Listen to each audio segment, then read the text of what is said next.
હાલો friends, આજે આપણે બનાવીશું પાઉંભાજી।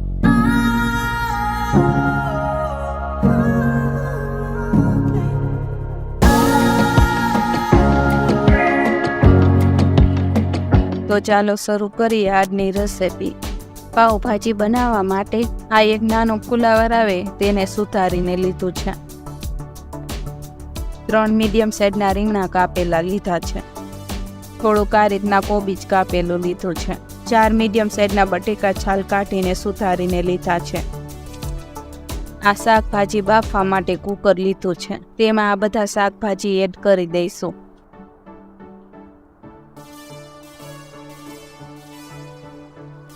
હવે આમાં રીંગણા એડ કરી દઈશું। રીંગણા અને બટેકાને આપણે પાણીમાં રાખવા પડે, નહીતર એ કાળા પડી જાય। હવે આ કાપેલું કોબીજ એડ કરી દઈશું। હવે તેમાં ફુલાવર એડ કરી દઈશું।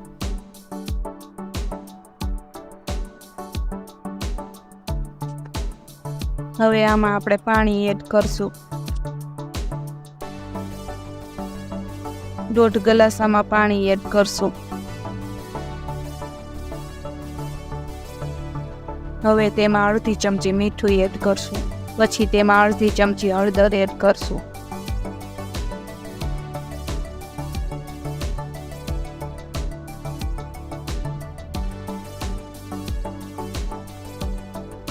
હવે આપણે કુકરનું ઢાંકણું બંધ કરી દઈશું। કુકરની આપણે 5 સીટી કરી લઈએ એટલે આપણા શાકભાજી બફાઈ જાય। ભાજી વઘારવા માટેની સામગ્રી જોઈ લઈએ। આ આપણે ઝીણી કાપેલી ડુંગળી લીધી છે, કાપેલી કોથમીર લીધી છે, અડધા લીંબુનો રસ લીધો છે, 1 ચમચી વાટેલું લસણ લીધું છે, 1 ચમચી વાટેલા મરચાં લીધા છે, આ સૂકા વટાણા લીધા છે, તેને આખી રાત પલાળીને મીઠું નાખીને બાફીને લીધા છે। 3 નંગ કાપેલા ટમેટા લીધા છે। કુકરમાં 5 સીટી થઈ ગઈ છે અને આપણા શાકભાજી બફાઈ ગયા છે। આ શાકભાજી બફાઈ ગયા છે તેને મેસરથી મેશ કરી લઈએ। બાફેલા શાકભાજીને આ રીતના ક્રશ કરી લઈશું।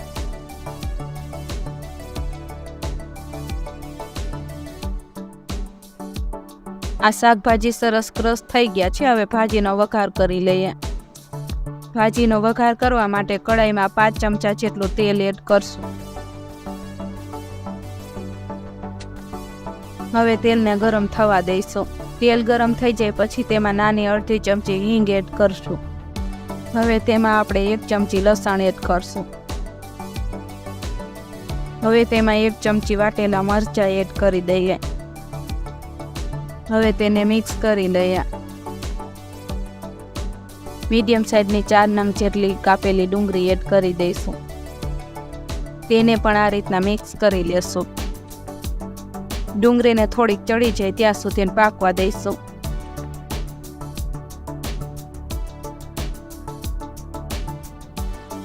આ ડુંગળી થોડીક ચડી ગઈ છે। હવે તેમાં કાપેલા ટમેટા એડ કરી દઈએ। તેને આ રીતના મિક્સ કરી લઈએ।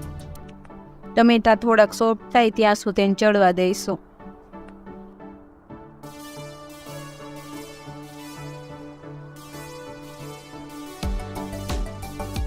તો આ ટમેટા સોફ્ટ થઈ ગયા છે।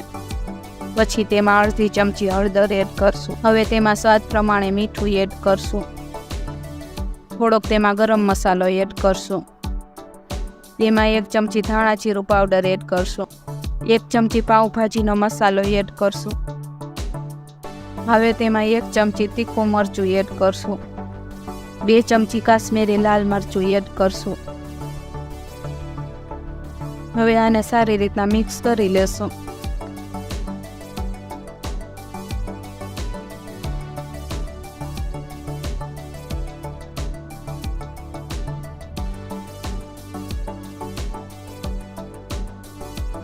હવે તેમાં 2 ચમચી બટર એડ કરશું।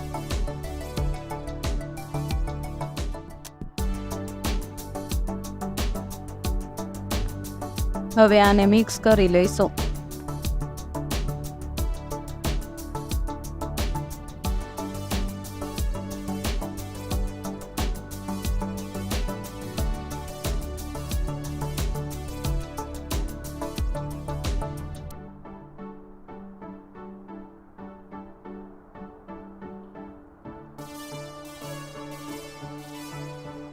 હવે આમાં થોડું પાણી એડ કરીને મિક્સ કરી લઈએ.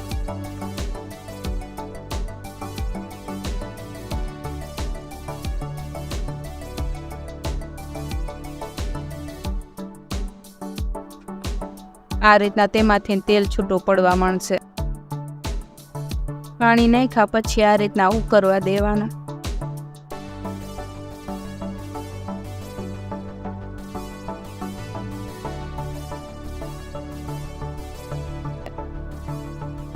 હવે આ ક્રશ કરેલો શાકભાજી છે તે એડ કરી દઈશું.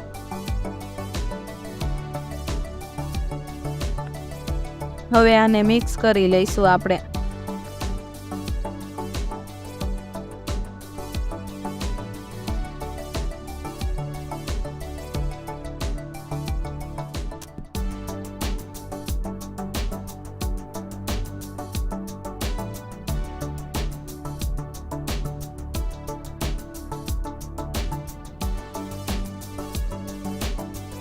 પછી તેમાં 1 ચમચી પાવભાજી મસાલો એડ કરશું.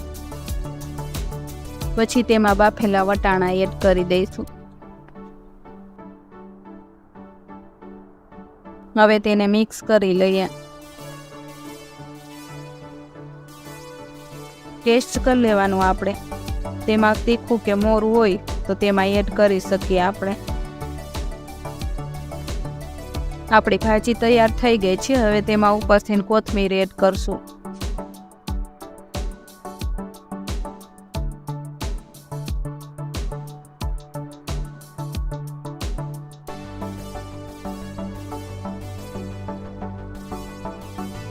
હવે તેમાં અડધા લીંબુનો રસ એડ કરીને મિક્સ કરી લઈએ.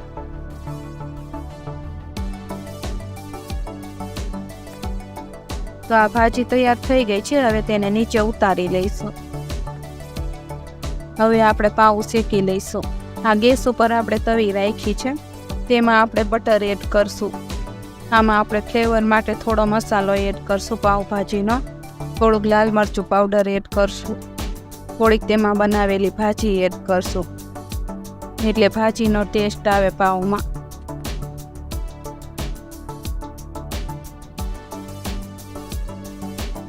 હવે તેમાં પાઉં શેકી લઈશું.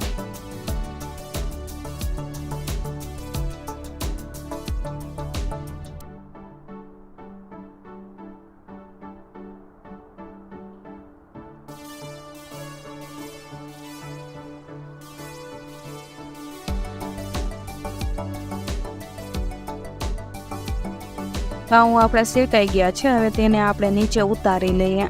તૈયાર છે આપણી પાઉંભાજી. તો તમને આ મારી પાઉંભાજીની રેસિપી કેવી લાગી કમેન્ટ કરીને જરૂર જણાવજો. જો રેસિપી સારી લાગી હોય તો વિડીયોને લાઈક કરજો અને વધારેમાં વધારે શેર કરજો અને ચેનલને સબસ્ક્રાઈબ કરીને બેલ આઇકનનું બટન દબાવી દેજો. Thank you for watching.